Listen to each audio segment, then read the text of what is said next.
kan hi enge ni ka khremya lawaki het a huna tanga en chuan thil kwal ania adumruya a thok ka tihian a thoka a hun hi bual pui tinge kan tiang bual pui pel to sia set mangai na hom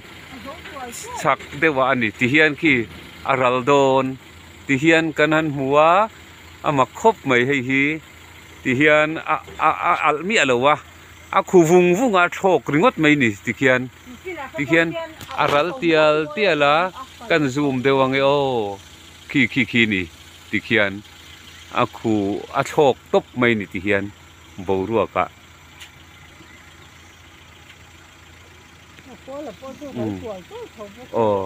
tihian aral tial enge a om zia po kan thelawa enge ni la kan hre heklo tha kan la ve ngon ta ni hi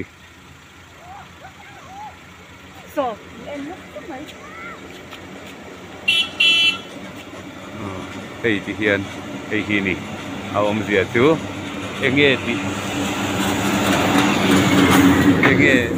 a kan thelawa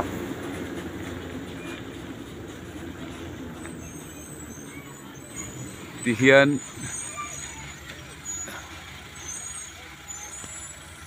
engtin nge omzel don ka hrelawa thok vunga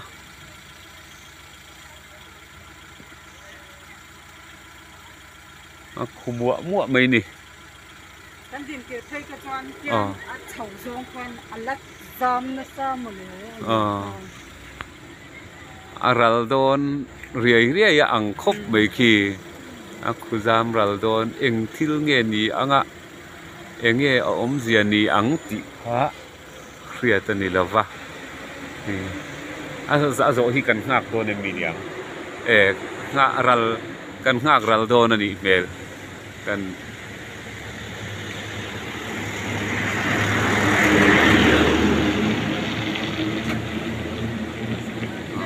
aral trepa kan nui ngak ral lo anga ti enge thil ni zel dan dura kha kan se chak kani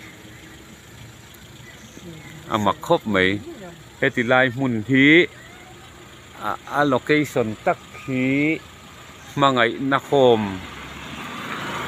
kolasib lamatanga mangai na khom tlan pel chowa mun kho har si ti pel chowa